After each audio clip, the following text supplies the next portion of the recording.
Bueno, un rompeolas que como siempre tenemos 3 temitas para tocar a lo largo de esta hora de radio en vivo y en directo. Vamos a comenzar hablando a recordar pues el legado de Wilfredo Vilpret, una figura entrañable, una figura importantísima en el mundo canario y en el mundo de este país, ¿no? Vamos a hablar de su legado con Octavio Rodríguez, que él es doctor en biología. Luego vamos a hacer, como siempre, el momento de reflexión con el mirafondo. En esta ocasión vamos a tener la opinión, vamos a escuchar lo que opina Maruja Torres. Maruja Torres, que es también una firma fundamental en el mundo periodístico español. Y por último vamos a hablar con María Nélida Rancel, que ella es doctora en medicina y cirugía.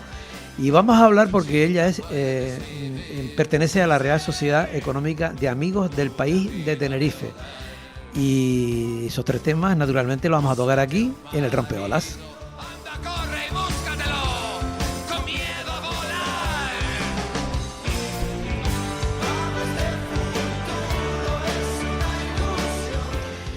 Bueno, vamos a abrir el primer tema, que ya tengo ahí al otro lado a Octavio Rodríguez, que normalmente Octavio siempre suele venir, porque él ha tenido siempre dos trayectorias importantes, ¿no? Por un lado, su amor hacia el tema de la biología y también a la historia. Casi siempre viene con el tema de la historia, pero hoy yo creo que va a combinar las dos cosas, la historia y la biología, su amor también, ¿no? Vamos a hablar del legado, a recordar a Wilfredo Vilpret, todo lo que significó, porque Octavio ha estado con él, lo ha vivido de cerca con él, su trayectoria, y vamos a tener un ratito pues para recordarlo. Octavio, buenos días. Hola, buenos días, Javier. ¿Qué tal? ¿Cómo estás, hombre? Bueno, en este momento muy bien, pero con el disgusto de haber perdido al jefe, como llamamos nosotros. Al jefe, ¿no? Oye, realmente ha sido un masazo tremendo, como están últimamente, se están, muchísimas personalidades, gente que ha significado y significa mucho en la historia y en la investigación, ¿no? ¿Qué es lo que está pasando? Parece que están como llegando a un final que, en fin, ¿no? No solamente con Wilfredo, con otra gente también. En este caso era normal, es decir, tenía 92 años y ya quisiéramos llegar como llegó él, con la cabeza en buen estado, con el cuerpo más o menos aceptable, y morirse en la cama durmiendo. Es decir, no se puede pedir más. Es decir, era lo que tocaba. Para nosotros ha sido muy duro, porque bueno, uno se creía que era inmortal, porque toda la vida lo hemos visto delante. Yo llevo unos 50 años conviviendo con él, y siempre estaba ahí, y por más años que pasaran siempre lo veías en los medios, lo veías en la tele, lo veías en la radio, lo veías en los periódicos. Pero llegó el momento que, bueno, todo en esta vida tiene un alfa y un omega, le tocó descansar, pero repito, tuvo una vida plena y una muerte digamos que ya quisiéramos mucho. Claro. Octavio, ya que tenías tanto tiempo con él y en fin, yo creo que de alguna manera pues también podía significar como un farol encendido, en el sentido de su propia, cuál es el planteamiento, la propia filosofía que él tenía de vida, ¿no? En ese sentido, ¿qué destacarías tú? Aparte del tema de su investigación y todas esas cosas, sino como persona, ¿cómo se enfocaba en la vida?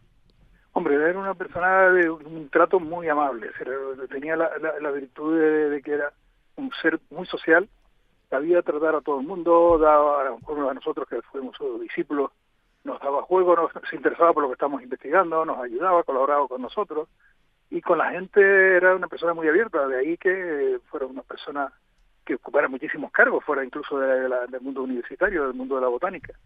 Y además tenía una facilidad enorme para los idiomas, luego por tanto siempre era el embajador que teníamos para cada vez que llegaba alguien del extranjero, o cuando íbamos a un congreso o algún tipo de actividades internacionales, siempre estaba ahí porque dominaba un montón de idiomas, hablaba inglés perfectamente, francés, italiano, portugués.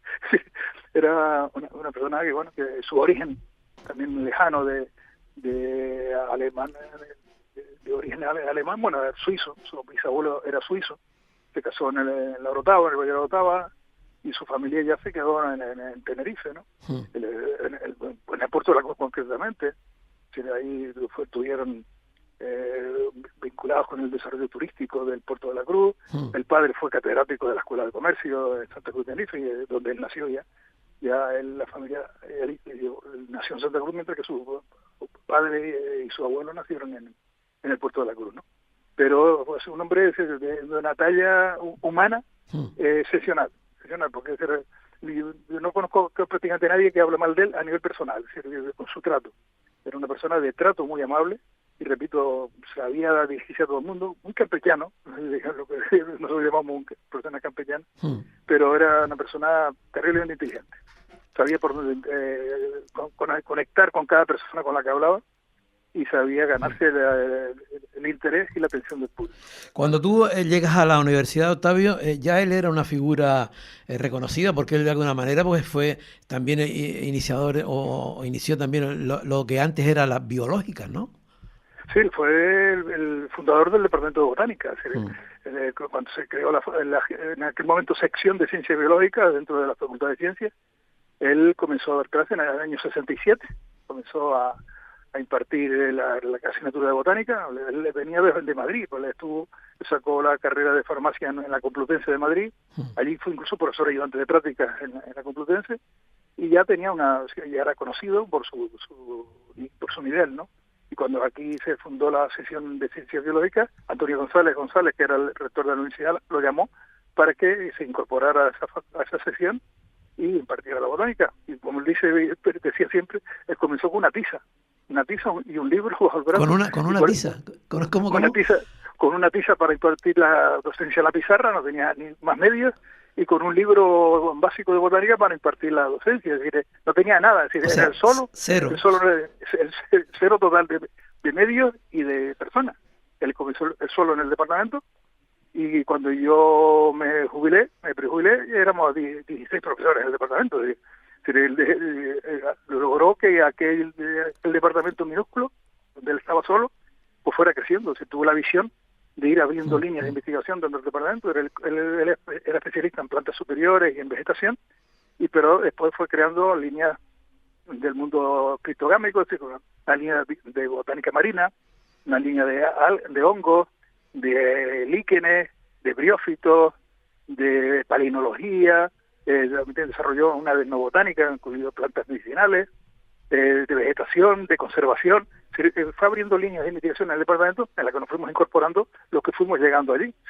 Claro. Y en un mundo, Octavio, perdona que te lo diga, pero para el resto de la gente que no asistimos a eso y que no sabemos de eso, prácticamente un mundo invisible para nosotros, para el resto, ¿no? Digo, ¿cuántas cosas se habrán investigado que luego, mira, ahí queda, ¿no? Ni se sabe, ¿no? Hombre, no, ya es el departamento de botánica, es decir, el prestigio de la biología en la laguna ya es de prestigio internacional, porque todos los investigadores que vienen de fuera siempre se han interesado por la naturaleza canaria. La naturaleza canaria es terriblemente original. Tiene un porcentaje de endemicidad muy superior a la media nacional y incluso internacional. ¿Y somos conscientes de ello, Octavio? Él trabajó mucho en eso. Es decir, don Wilfredo tuvo una triple faceta, que era la docente, la investigadora y la divulgadora. Él fue un gran divulgador de la botánica y de la conservación de la naturaleza en general. Él dio muchísimas conferencias, aparte de sus clases, que era un excelente docente, de una facilidad de palabra y de llegar a la gente muy, muy alta, ¿no? Pero aparte de eso fue una persona que supo divulgar y nunca dijo que no a cualquier tipo de seminario, de conferencia, de actividad social que lo llamaran para hablar de la conservación o de la botánica en particular, ¿no? Era una persona, Octavio, que tenía realmente, bueno, claro que tenía unos conocimientos increíbles, pero a veces no es tan fácil tenerlos y luego saberlos transmitir. Él tenía esa dualidad, digamos, de ese conocimiento y saber transmitirlo. No, teníamos una talla intelectual increíble, ¿no? Es decir, a veces sabía mucho, una persona que había estudiado profundamente, era un buen investigador y sobre todo era un buen divulgador. Es decir, él le llegaba, cuando daba una conferencia la gente se quedaba embelesada, incluso un mes antes de morir, que le dieron un premio, él improvisó una conferencia y la gente se cansó de ovacionarlo. Pues ya no esperaban que con 92 años pues fuera capaz de hilvanar unas palabras también hilvanadas. Es decir, llegaba muy bien a la gente, ¿no? Y eso le permitió a él ocupar muchísimos cargos. Fue en el Museo de Ciencias Naturales, fue director del Museo de Ciencias Naturales, fue director de la revista Diarea, fue consejero del Cabildo, fue director del ICE, del Instituto de Ciencias de la Educación, fue director del Instituto de Estudios Canarios, es decir, que tuvo muchísimas actividades fuera de la universidad. Y de la universidad, pues fue decano de biología muchos años, fue decano de la Escuela de Ingeniería Agrícola, fue además director del Departamento de Botánica desde su inicio, ¿no? Fue el primer director del departamento, después ya lo dejó en manos de sus discípulos mayores, ¿no? Esperanza, Pedro Luis, etcétera, ¿no? Pero él ha sido una persona que ha abierto caminos, es decir, no solo era un buen profesor y un buen investigador, sino que abrió caminos abrió líneas de investigación. Claro, fíjate lo que me estás comentando, de ese primer punto inicial, ¿no? De esa tiza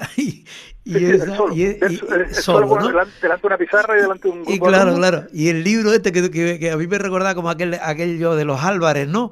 O sea, una cosa básica, ¿no? Es una enciclopedia botánica general que le dejaron y con eso búsquete la vida. Y después llegar, o sea, realmente empezó el edificio desde cero prácticamente, ¿no? Mira, a los pocos años de entrar a la universidad ya lo sacó la plaza de catedrático y estuvo prácticamente toda su vida docente. Claro. Estuvo 36 años de profesor titular como catedrático y luego ya fue nombrado, elegido por nosotros profesor emérito, que es una cualidad que solo lo tienen algunos profesores excepcionales, para continuar después de la jubilación unos años. Él estuvo 6 años después, otros 6 años como profesor emérito de botánica, ¿no? ¿Tú no crees, Octavio, que cuando, en el caso de él, supongo que, porque claro, con todo lo que nos estás contando, llegar al final de la vida con esas ganas, ese ímpetu, que tú dices 92, pero realmente si tuviésemos que estuviera hablando de una edad mental, no tendría 40 años, yo qué sé, ¿sabes? Pero lo que te quiero decir es que es importante. ¿Tú crees que el aferrarte, o sea, el luchar por algo que te encante, que sea el motor de tu vida, eso influye para llegar al final y llegar bien, ¿no? Llegar mentalizado y con ganas, ¿no? Sí, no, tuvo siempre una mente lúcida, pero no cambió, no, es decir, su forma de ver la vida y ver la conservación de la naturaleza no cambió desde que yo lo conocí hace 50 años, ahora que se murió. Es decir, no cambió nada, es decir, se mantuvo firme en sus ideas de defensa de la naturaleza de Tenerife y se enfrentó con políticos, o sea, eso le costó algunos enfrentamientos con algunos políticos del momento, ¿no? Pero bueno, con una persona que estuvo más de 50 años en el patronato del Parque Nacional del Teide, representando a la universidad y hasta porque prácticamente su muerte, ¿no?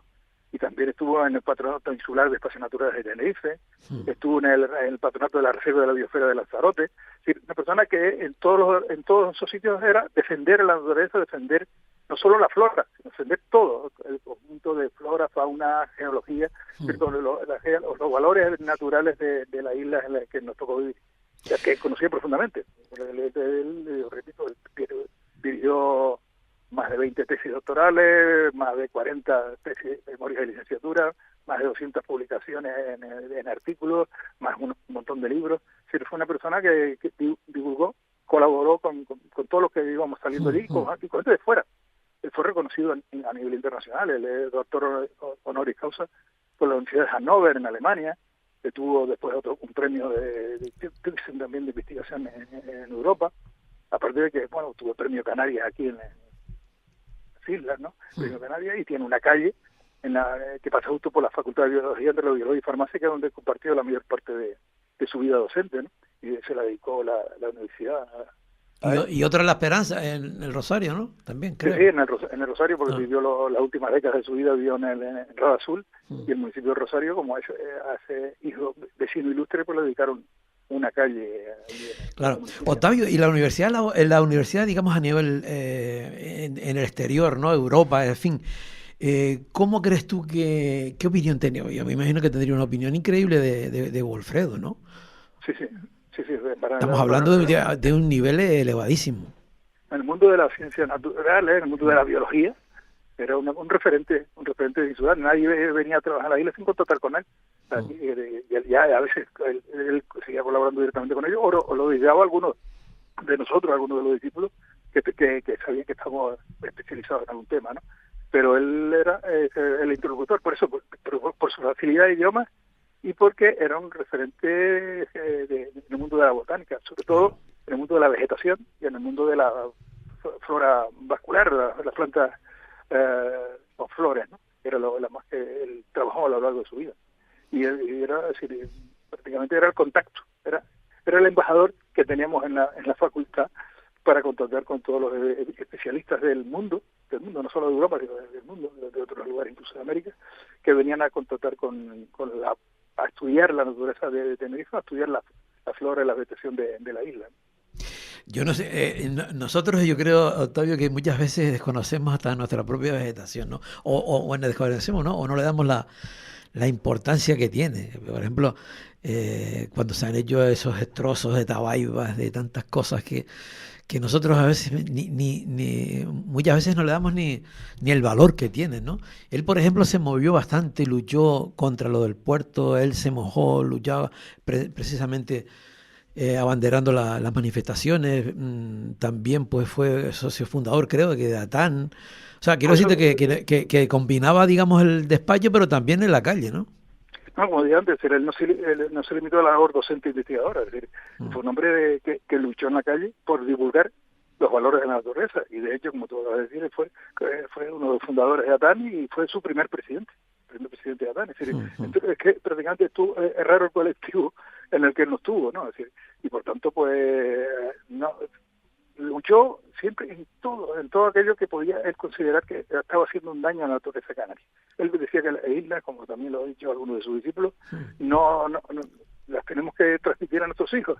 Entonces, nosotros no podemos destrozarlas y sin pensar que va a ser en el futuro, ¿no? Y él se empeñaba en que el futuro, las nuevas generaciones, tenían que ver las islas tal como los valores principales que nosotros disfrutamos en su momento.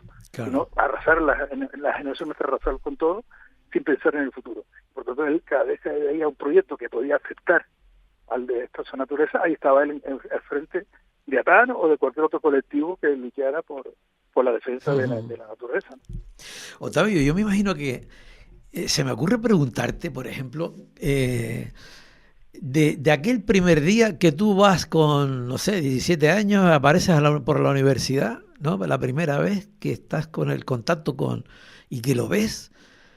¿Tú ya conocías la trayectoria de Walfredo en ese momento o todavía no sabías? ¿Y cómo fue esa evolución a lo largo del tiempo?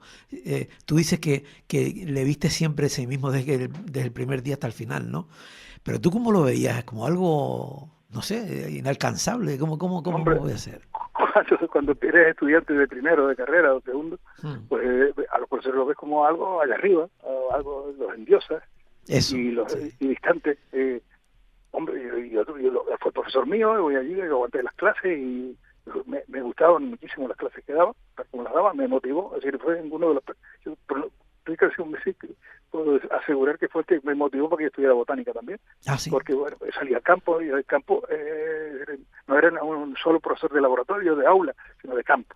Y en el campo transmitía cómo interpretar la naturaleza, cómo ver si la vegetación estaba bien conservada, o eran etapas de sustitución, si se estaba recuperando, se estaba degradando.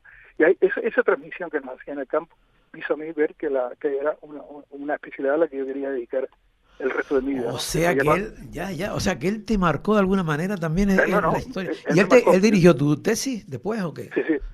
Fue el director de mi tesis doctoral, él fue el que me metió en el departamento, y en una crisis que yo tuve que no sabía si seguir el departamento o irme de la universidad, él fue el que me convenció de que siguiera allí, que yo podía aportar cosas a la universidad, y él consideraba que yo tenía que seguir en esa batalla. Y me convenció y seguí. Pero él fue no solo director de mi tesis, sino fue codirector después conmigo de varias de tesis, de tesinas. Es decir, fuimos ya como compañeros de departamento, trabajamos en distintos proyectos conjuntamente, en proyectos de investigación, coincidimos también, y además publicamos un montón de trabajos conjuntamente.